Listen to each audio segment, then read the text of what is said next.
I didn't recognize her as a son, but shot the first person I saw, I suppose. Not a reaction. Obviously, I actually didn't. Not the way I intended to. As I didn't make enough room or take into account, the way humans act.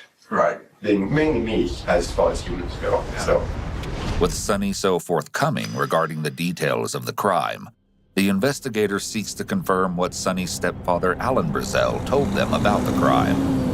When your father went to chase after you in the bedroom, what bedroom was that?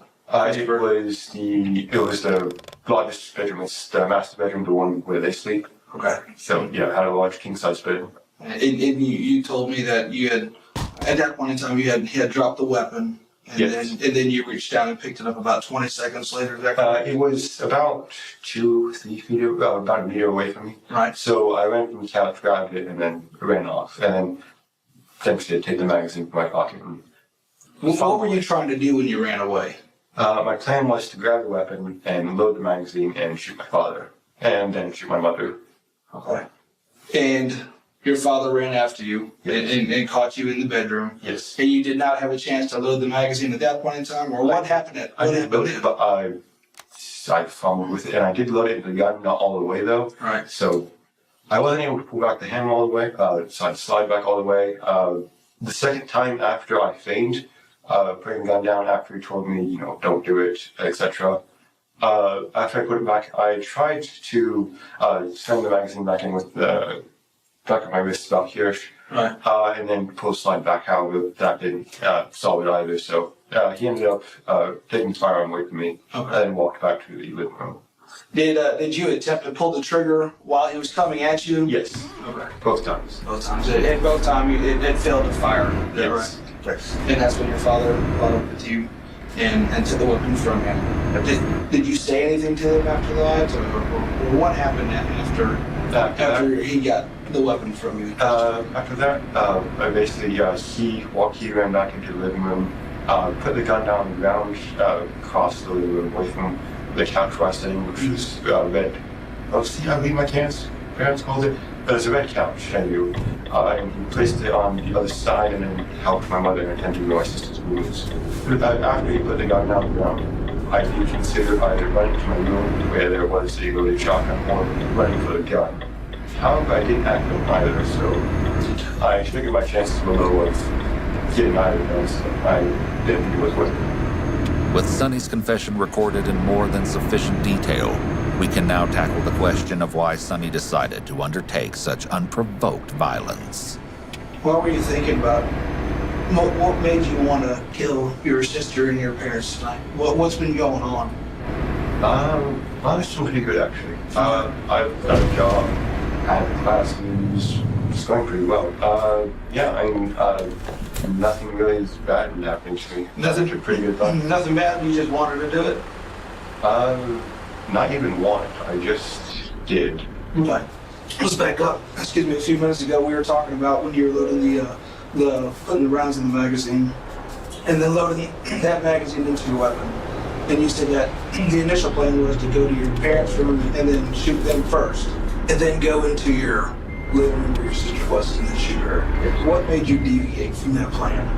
I don't know. When I first saw my sister, and the first thought, I suppose, was, I don't know, I was supposed to go to my parents' room and kill father and mother, but I saw my sister, and for some reason, I don't know why, I remember the magazine into her torso. Is there any reason why you want to kill everybody?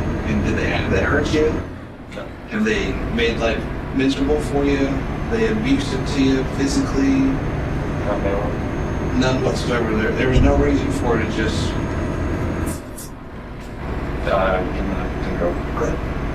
In 2 words, Sonny provides what could be very important information. If he had been abused as a child, this may give some insight into his detached behavior, as ongoing physical abuse is often the accepted explanation behind pathological dissociative behavior or disorders. This could be in reference to Sonny's biological father, who was allegedly neglectful. But Sonny doesn't elaborate, so the officer tries honing in on a different part of the crime. What made you want to kill your mother and father? There wasn't really any motivation for it. Actually, one thing, oh yeah, no, I told you about trying to shoot my father and then failing and trying to hit him up. But as far as motivation for killing my parents, none really existed. My father did a lot of the chores. My mother worked quite hard at her job. Father assisted. My mother at her job. I mean, we all had a relatively good life. That's right. Did you get a sense of satisfaction when this was going on? No, I didn't really feel anything. And your mother was tending to your sister's wounds, like you said, and you were considering, when she was asking you why did you do it? Did that a number of times. Yeah, I'm sure. What was running through your mind when she said that? At the moment, the only thing that I was thinking of really was either the gun, and then after the gun or the shotgun in my room passed through my mind, I didn't really think of much. But it's just sort of. You were still in your plan mode of, can I get a weapon and kill mom and dad? Yes. Is that what you were thinking? Yes. Did that make you happy? No. Did it make you sad? No, I didn't really feel much. It just sort of happened. Do you have any idea why it just happened? Not really. Sonny's answer of not really here is interesting. He actually seems to not understand it himself. No, I was going to say that an opportunity presented itself to kill my family, and I just did it for no reason, but having had weapons in my room for basically 1 or 2 years now, that's, I've had the opportunity for a while. Well, why did you decide tonight? Tonight was, I suppose it was a bit spontaneous. Yeah, I thought there's 6 days to Christmas or something like that. But my mother would come in and, have wrap the gun the next day or something along those lines. So I figured the likelihood of her wrapping the gun the next day is fairly high. So best to do it now while I still have access to the firearm. Even though Sonny's rationale for committing the crime tonight is disturbing, it still doesn't entirely make sense. Even if the gun had been wrapped and placed under the Christmas tree, Sonny would have still had access to it and multiple other firearms he could have used in the attack. Is this something you thought about doing for a while, or is this something that you've been thinking about for the past couple minutes? It was sort of impulsive and not really something I've considered before. Here, Sonny expresses an impulsive element to his actions, which supports the fact that he may struggle to differentiate between his thoughts and the reality of acting out his thoughts. What ultimately made you decide to shoot your sister in the chest? I don't know. Something in my, I can't remember what it was, but something in my mind basically led to me loading the gun, and that, what was it? Something interesting happens when Sonny tries to talk about what was going through his mind in the moments before the shooting. Well spoken up to this point, Sonny starts to stumble over his words, giving only partial thoughts and attempting to start his sentence over. Something in my, I can't remember what it was, but something in my mind basically led to me. When he isn't able to describe what he thought or felt, he reverts to talking about the physical details. But basically ended up loading the gun, and after the gun was loaded in my bedroom, I walked out. And I suppose at that point, I don't know what I was thinking, but suppose I just shot it. I don't really have much of an explanation. Okay. What emotions were running through you when this was going on? Not much. Were you happy? Were you sad? Or did you care? Just kind of stood there, I suppose. Okay. The stuttering and stumbling over emotional words is likely a sign of anxiety, so he retreats back into the world of dissociated details. This could be due to a lack of comfort or understanding of emotions to begin with. You think killing your family, it's wrong? Yes, it is socially and morally wrong. Okay. And didn't you think you were going to get in trouble if that was to happen? Yes, I was certainly going to be apprehended by the authorities. Okay. But you still went through with it anyways? Yes. Why? I don't know. Either it was out of curiosity, boredom, or something else. Chillingly, curiosity or boredom could have very well been the case, as Sonny admits. Although he seems to lack empathy, there's a degree of self-awareness here. When a person lacks empathy, there is little to no attention placed on how another person would feel. The presence of empathy is critical because it is, in large part, what directs moral decision-making. Without it, someone like Sonny may just act on impulse or out of sheer curiosity or boredom. Sonny identifies over and over that he doesn't understand why he did this. It's just sort of happened. I don't really it's either I don't remember, or I'm suppressing memory, or there is no reason. Getting towards this, there's not really much of a reason. So like an impulsive act. You knew you were going to get in trouble. Yes. You knew it was wrong. Yes. You knew you were going to get caught, but you didn't care. Yes.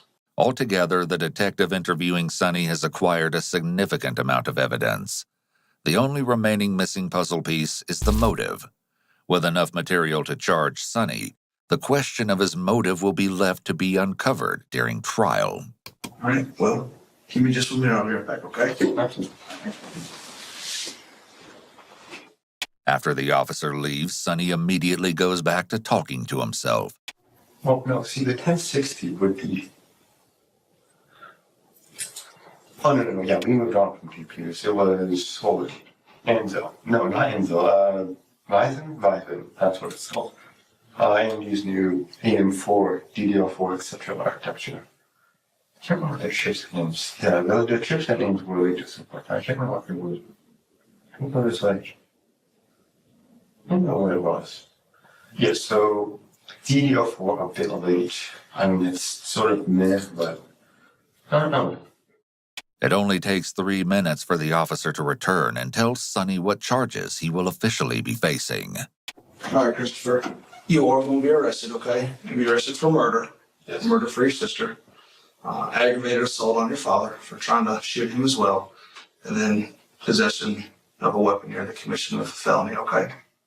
And you expected all that, though, correct? Yes. Okay. Well, we're going to move forward with the charges. And I want to let you know that that's, as of right now, what you're going to be charged with, okay? Okay. So just hang tight. Someone will be with you shortly, and we'll get this underway as far as getting you transported to the jail and booked and everything like that, okay? Okay. All right. Tragically, Ashley Kim succumbed to her injuries before the paramedics arrived. Emergency services attempted to resuscitate her, but they were unsuccessful. She was declared dead on the scene shortly after Sonny was arrested. In our conversation with Sonny's parents, they remembered their daughter fondly. She was the pretty girl that was Nice. unmistakably not a mean girl. Yeah, she wasn't a mean girl. She was good. There's a lot of people that spoke at her funeral that said, you know, Ashley didn't have to be nice to me, but she did. She didn't hold grudges. She was a free bird, free spirit. She was a free spirit. She was. Full of love. You know, love's the She greatest was. power, and she's full of love. She was. Full of- She was very kind, very loving. Like I said, everybody loved Ashley. She loved absurd things. Oh, she had She did. a terrible sense of humor about, like, what is it called? A dark sense of humor. She had the darkest sense of humor, just like the most morbid things. Her and a sister of mine too. She loved morbid. That's the thing I miss most about, like, her laughing, because she would giggle about, like, things that she's somebody you couldn't sit next to at a funeral. You could not. You could sit over there because you have me laughing. Everyone's going to be looking at me. Ashley loved people. She saw the goodness in people. She really, really did. So many times. Matter of fact, she's who helped me forgive my ex-husband, because I felt like he had really bailed on us. She was like, he wasn't ready to be a dad, Mom. She had such a forgiving spirit, and her giggle, I always will never forget her giggle. I thought I would at one point. I was grieving. She had a funny giggle, and she had love. And to honor her memory, I choose love. I choose to forgive everyone who's made a mistake, not just Sonny. I choose to live Ashley's joy, because she had joy, because she chose forgiveness, because, you know, that's weighty. An autopsy confirmed Sonny's claim that he had shot Ashley 8 times.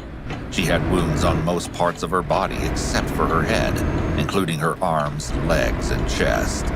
Despite the extent of her injuries, her death was not immediate. It was determined that Ashley's lungs had filled with blood, and she'd perished while her parents attempted to administer CPR before the ambulance arrived. However, her injuries were so severe that it was unlikely Ashley could have survived, even if help had arrived sooner. While their parents were likely grieving the massively traumatic death of one child at the hands of another, Sonny remains unbothered as ever. After learning of his sister's demise, Sonny simply checks his watch and goes back to talking with himself. I don't know. See, the thing is, probably it would be kind of hilarious if any of these things. I mean, like your R7 was like, yeah, Netflix one thing was only work on Windows 10 in plans. 6 years, yeah, probably something like that. Either way, yeah, it's the and Windows 10 sure can get a mission, and even if it's not telling you when it's Windows 10. I can't look at my things. We've seen some. The was like, but I'm not sure what is animation. You can imagine anywhere. Even when officers arrive to take him to jail, he remains stoic. Alright, so.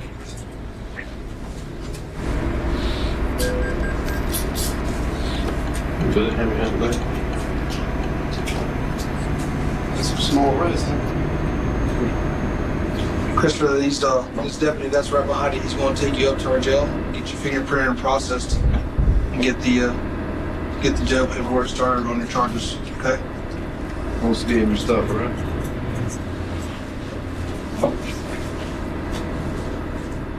With Sonny detained, experts were left to ponder his blatantly absent motive. There seemed to be no reason for him to shoot and kill Ashley, and then attempt to kill his stepfather, Alan. So yeah, she was my moral compass and my safety net, and big sister, all of that. Experts could not come up with a full explanation for his actions, but they did develop a theory.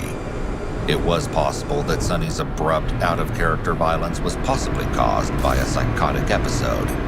He didn't realize for a long time. It was probably 8 months maybe before he even realized it. Most people will not like my answer, but the Sonny that night when this happened was my son's body, but it was not his spirit. Sonny was not there. Was there ever any kind of emotion on his face? Not for a year and a half. And it was bad enough that he basically, while he was in juvenile hall, awaiting trial, he had no taste. Everything tasted like burning plastic.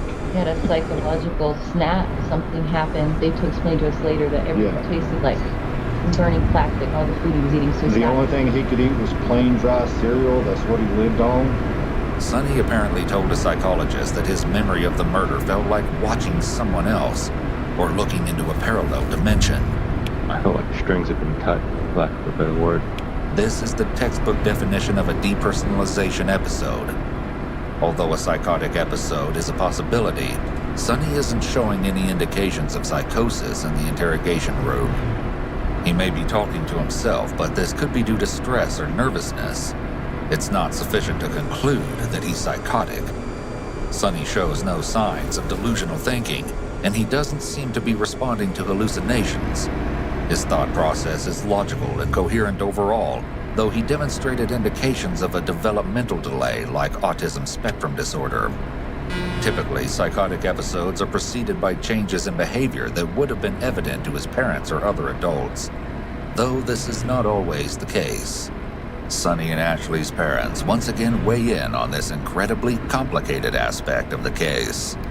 The thing I want people most to know is I know a lot of people have said since this has happened, well, what about Ashley? And why can you still be loyal to your son?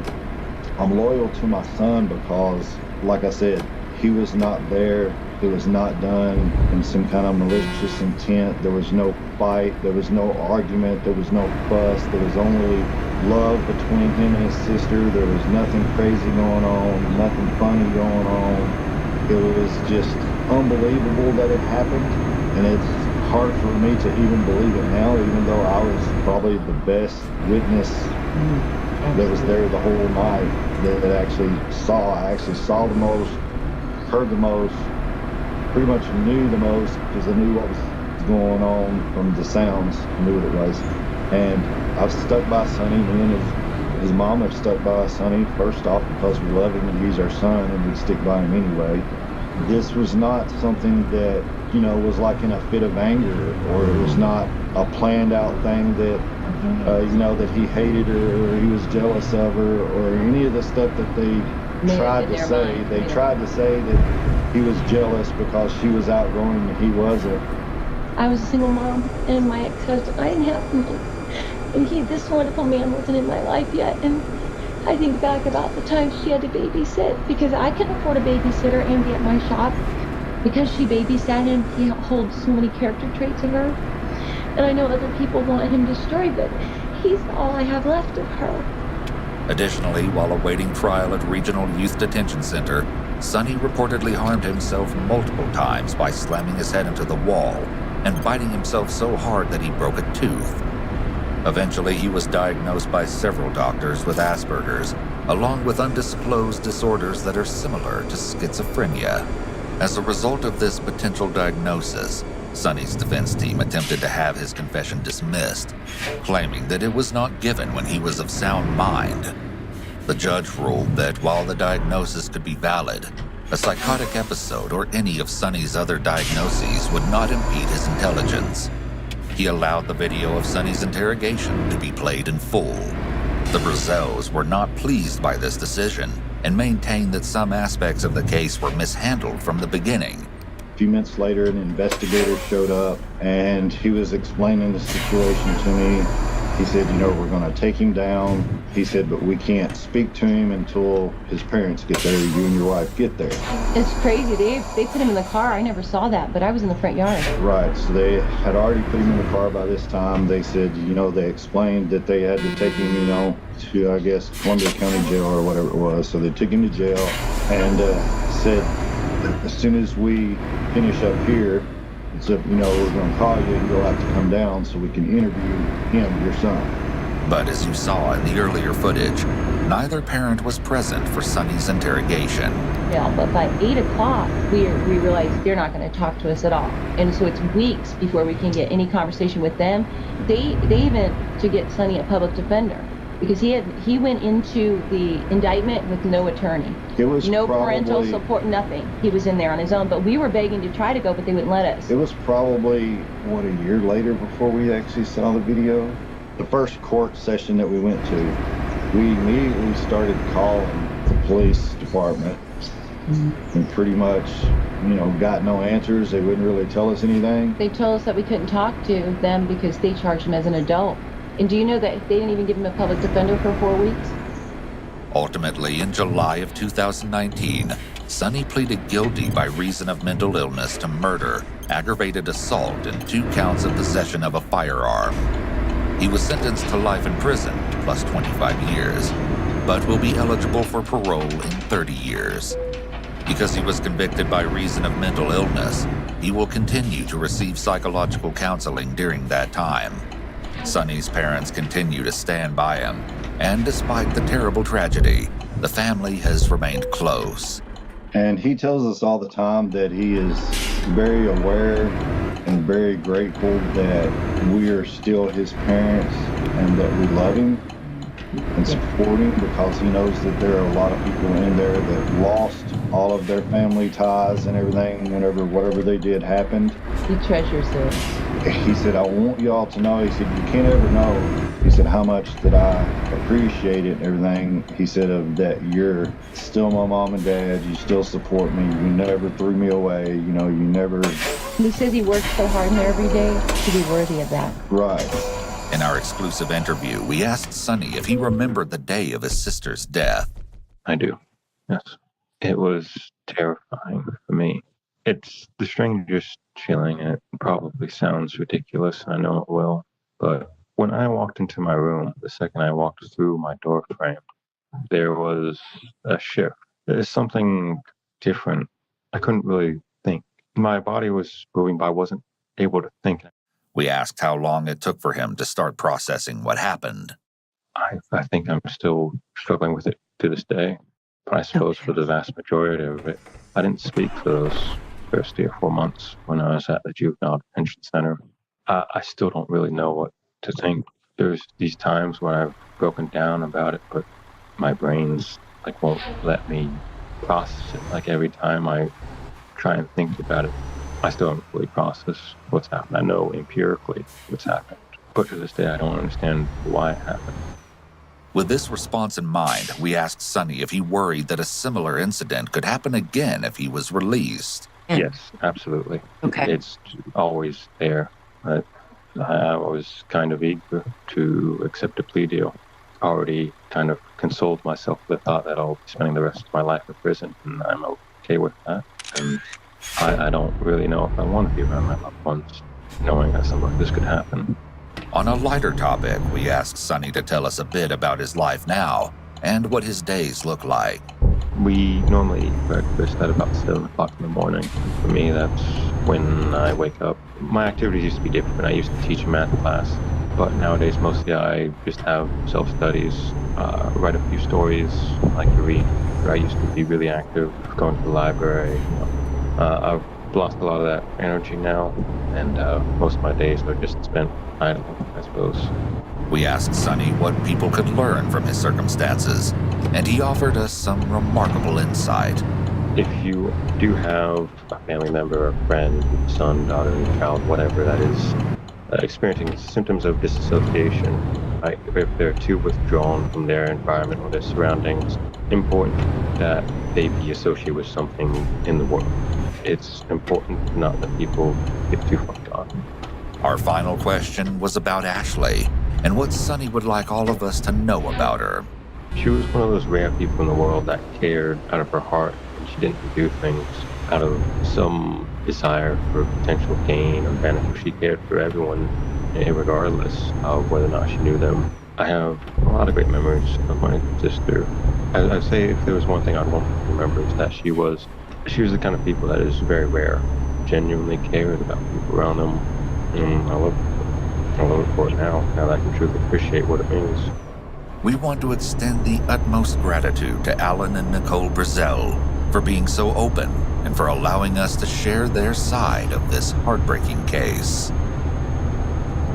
In the evening hours of March 24th, 2014, police responded to a shooting at a residence in Coeur d'Alene, Idaho. Little did they know they were walking into the home of someone so obsessed with zombies that they not only believed they were real, but he and his son were actually preparing for the zombie apocalypse. What police found inside the house was more horrific and bizarre than they could have ever imagined. Blood trail along this hallway leads into this room. There's a lot of weird. Okay. That mug says this is my zombie killing mug.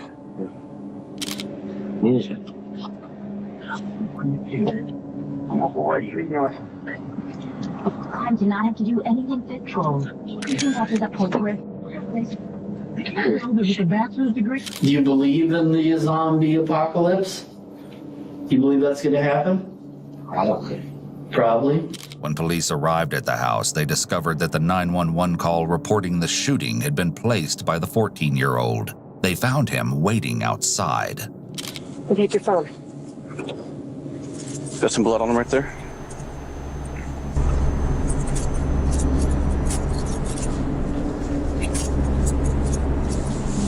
Can we figure out what's going on, bud? Okay.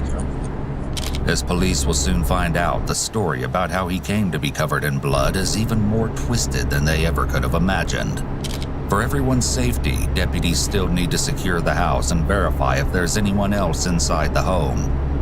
What they discover is nothing short of haunting. The following footage has never been seen before. I've got blood footprints on the ground in there. Before we go in, just a minute. Coeur d'Alene police, come out with your hands up! I got sight in the kitchen. Clear all the way to the window. He said the gun's on the counter. It's right there on the left. Okay. With you guys. Copy. Can't see through this window. Copy. I'm going behind you.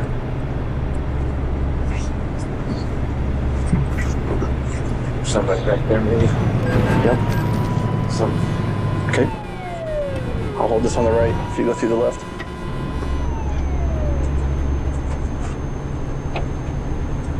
Coeur d'Alene police, come out with your hands up! Small room. I'm clear. Clear. I'm gonna pull this blanket. You guys get a visual on this guy, okay? Show me your hands.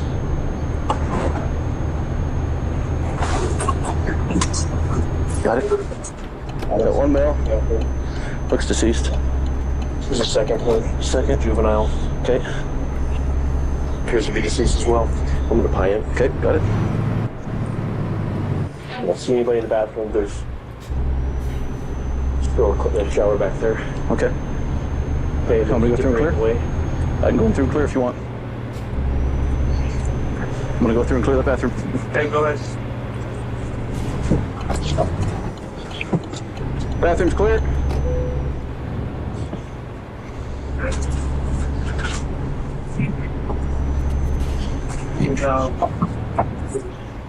And leg. I got a door here, I'm gonna check. Quarter length, please. Come on with your hands up.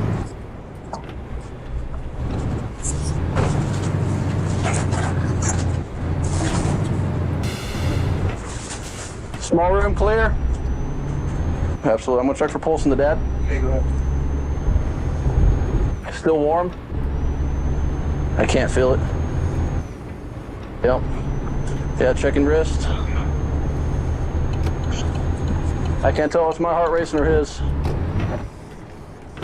I'll grab you one medical guy from check. Come, bring him in. Bring him in. I got a slight pulse. I can't tell if it's mine or his. You sure? No. I can't tell if it's my heart racing or his. It's slight though, whatever it is. You okay back there? You doing okay? Me? Yeah. Sure. Yeah. Sure. The cuff on my hand kind of hurts a little. Okay. You try and scoot your butt forward just a little bit and get your hands a little bit more room. It appears that there's no one else in the house, save for not one, but two bodies they find in one of the bedrooms. Both are deceased, and it becomes apparent rather quickly that what happened here is much more complicated than a shooting. A variety of weapons are found strewn about the house, and blood snakes its way through the hallway, the living room, bathroom, and bedrooms. Looks like he shot his dad and his brother with a machete. Even more disturbing, the juvenile found dead looks to have been the target of a large machete found on the kitchen floor. Outside, deputies prepare to take the surviving boy for questioning. We're gonna go right this way, pal. Okay? I don't know if he's been searched or anything, so. Okay. Just face the dial 911 there, spread your feet. Before we put him in, I want to take photos of him. Yep. Just stay there, bud. What's this in your pocket? Keys. Keys to what? Locker at school. The locker at school? And my locker to my school. You said your name's Elvin? Elvin. Elvin with an E? Right there. Yeah. Okay. I want to grab my camera. Go and open your hands for me. I'll be lost the most time about this going after. Is there any final particulars on it? Yeah, there was. Let's go ahead and switch out his cuffs. You want to go behind the car right there? That'll block us. Well, I'm going to switch out his cuffs. Just stay where you are. Did I tell you to move? This one, you gotta take off the cuffs. I didn't tell you to move, though. Okay, I'll tell you to do something before you do it, all right? Elvin, I want you to look at that dial 911. Quit moving around. Stop moving. Elvin, stop moving. Do you understand what I mean by stop moving? Okay? Stop moving. Okay, Elvin, we're gonna get in the back of this. Okay? Go ahead, turn around. Sit, slide in. It's good, though. All right, I'll meet you over there. The crime scene has piqued the interest of passersby and neighbors, who police start to gather information from. So, explain to me the circumstances of this being a St. Vincent's home. Is this like a halfway house or? Okay, so what's going on? This is an emergency shelter for families. Emergency shelter, okay. Yeah, we just reopened it. He was renting it. And who's he? Eldon Samuels. Okay. He's the father. And how many kids did he have in the home? 2. Okay. Do you know their names? Yes, Jonathan and Eldon. His one son is autistic. Which one's that? Jonathan. Jonathan's autistic. The boy, now in the back of the police cruiser, is Eldon Samuel III. The 2 dead males inside are his father, Eldon Samuel Jr., who we will refer to as Junior, and Eldon's younger brother, Jonathan Samuel. The family moved to Coeur d'Alene from California the summer prior and lived in the emergency shelter home. Hey, Eldon? Yeah? Is anybody in that trailer? No? Not. No? Probably not. Your dad was in there earlier. Do you know what he was doing? No? No? No, I don't really think there's anybody in there. How come the heater's on in there? The heater's not in there? In the trailer? Uh-huh.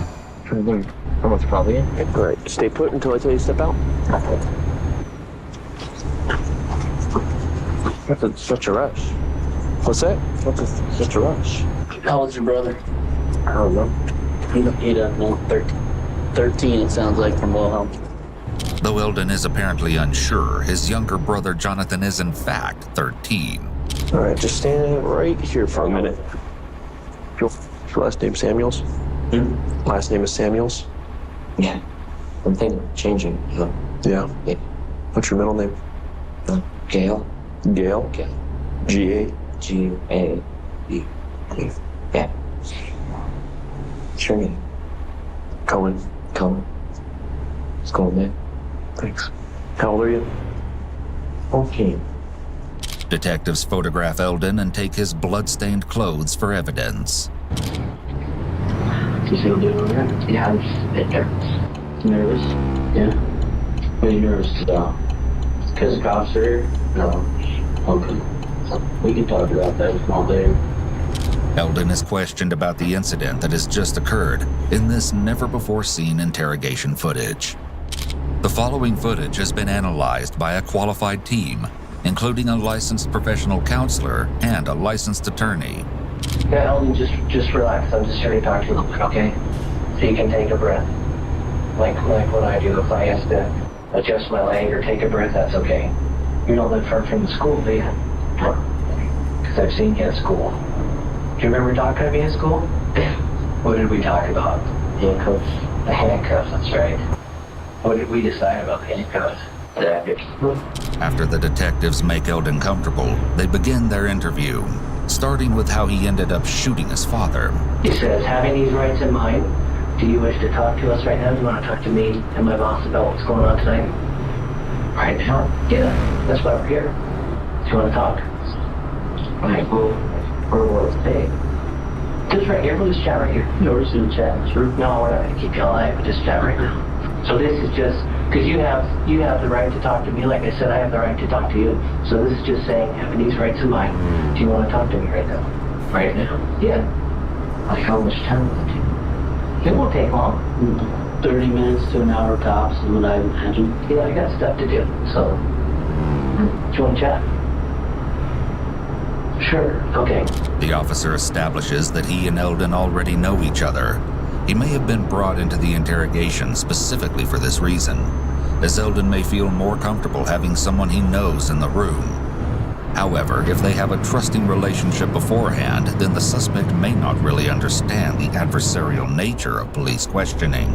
You'll notice that the officer he knows is leaned into his personal space, but only while discussing Eldon's rights and his willingness to speak with officers.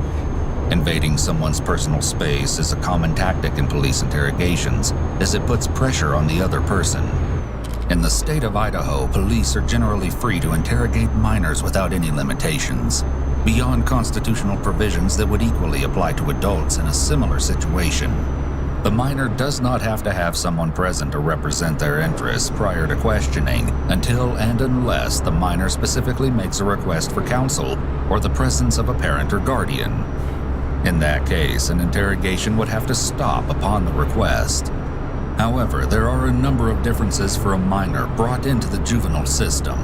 For example, before a minor may admit to an allegation in court, the presiding judge will have to make a determination as to whether or not the admission is allowed at all. So do you know why you're in the interview room with us today? Yes. Okay, why is that? Murder. Okay, so explain to me what happened. What do you mean by that? My dad, he was on his medication. Okay? He needs to do stupid thing. Smoke. He's done it before. He got mad at me and beat me. Remember? I wanted to do something, but I couldn't. He just beat me. Next time, did that. He was outside. He was shooting guns out there, thinking there were zombies. And when I go back inside, this was your dad? Yeah. Then you told him to go back inside? Okay. As Eldon begins his story about his dad shooting at zombies outside, he rubs his forehead and engages in more eye blocking, all which are anxiety responses. However, when he gets to the part of the story about being told to go back inside, he makes very intense eye contact, which is a shift in his behavior so far. He may be watching the officer's reactions to his story closely to see if they're believing him. He went back inside because he thinks there's a zombie apocalypse. He told her there wasn't. Okay. He told me to get out. To get out. He told me to get out. He repeats, he told me to get out 3 times, which may be him trying to solidify that part of the story. So, I didn't know. My dad said, what? He just started walking towards me. And he hit me. He hit me. Had the gun out. 45. Okay. He hit me again. That shot. So who had the 45? Me. You had it? Where did you get it? It's my dad's. It's your dad's. Where does he keep it? On his couch. He had it out. Okay. Did you usually load it? Yeah. Let's just back up just a little bit and we'll get some more details from your dad, hit you? As you were arguing, you said he took medications or you did? Yeah, I said he took medications. Eldon is drinking a lot of water here, along with sniffing and fidgeting. It's safe to say he is highly anxious. The fight or flight response can lead to dry mouth and an engorgement of the nose, which causes itchiness and the need for more oxygen. This would explain the frequent sniffing. All of this is a red flag for markedly heightened anxiety.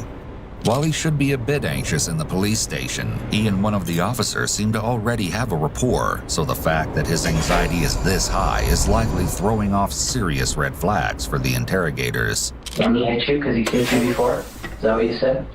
He's hit you before? Hit me before? Hit? He strike you? He hit me before. Okay. Was that tonight? Yeah. The first time he says he's hit me before seems to be a question to clarify what the officer is saying. But the second still seems to have an upward inflection in his tone, which can indicate uncertainty about this allegation of his dad hitting him before. Eldon has also been trying to take time to think about his answer. It's unlikely he didn't actually hear the officer. He's just getting him to repeat questions, so he has time to think about the right answer. How did he hit you? He just hit me once hard with an open hand, closed fist, closed fist. Where did he hit you? Like, no, I don't remember. You can show me. Want to show me? It was dark. So like, I don't know, where did you feel it? I don't know. Somewhere. Was it here? On your left side? Yeah, but it was dark. Okay. Eldon seems to be struggling to find where his dad hit him. Claiming he hit him hard makes it sound as though it may have left a bruise or soreness, but he's basically pointing to all of his left upper body. This is another red flag. A truthful individual would have an accurate place to point to. He's also been engaging in a lot of lip compression movements, which once again indicates he's feeling stressed and nervous. He doesn't seem to have thought this story through at all. This isn't surprising since he's a very young adolescent. However, it's also noteworthy that Eldon isn't as intimidated as most children would be in this situation. Lying to 2 detectives in an interrogation room is certainly a bold move. This demonstrates that Eldon may not fear authority like the typical kid would. One of the features of children and teens with serious behavioral issues is a lack of respect for authority. And he was chasing me to my room, and I had the gun out, and he hit me again, and I just pulled the trigger, and didn't say anything. He said a lot. Saying, you killed me, stuff. Okay. So you pulled the trigger? And you had the gun? Okay. How many times did you pull the trigger? Once, that one time. Okay. I just shot 3 times. I hit 3 times? Yeah. And what happened? Nothing. It's alright. You're doing good. I know it's a tough deal to talk about. Eldon's claim that his father was outside shooting seems to be corroborated by neighbors who heard a gunshot earlier in the evening. That isn't all they had to say either. Some of the neighbors had a few interesting things to say about the strange family next door. Did you hear something? A gunshot earlier, sound like, maybe. Okay, just one? One single round. About how long ago? Hour ago, hour and a half ago. There's a lot of weird people. Okay. And they just moved here, my understanding? They've been here 5 months, maybe 4 months. How long has this been? How long have they been here? I would say 6 months. I've had my suspicions that there's been drugs coming out of there. Okay. Made complaints. I saw him stand out here today for about 40 minutes. Had a conversation with one of the gentlemen in here. Okay. Looked completely coherent. I never spoke a word to the guy. Kind of weird, but he keeps to himself. But he doesn't. I mean, like I said, I have my suspicions there's been something going on. Right. To that extent. When we came home, we just got out of the truck. Didn't see. I mean, I don't remember seeing. He came out. He was messing with the. Pacing around. That's right. Who was? The older gentleman. The dad. And he came out and messed with the camper too. About when do you think? How long before we got home about 6. Yeah, I'm just gonna pacing around out there. I'm just gonna watch him. And then I saw him. Comment like, gosh, he's just weird. Because you waved to him. Like I said, he's never said a word to me. But you wave to him, and he'll just stare at you. I mean, it's just always something. There's fights or drugs. I've been watching that guy do. I'm pretty sure he's been dealing something out there for a while. I watched this guy coming out of his house every day. I work from home a lot. Today I work from home all day with this window open. Right.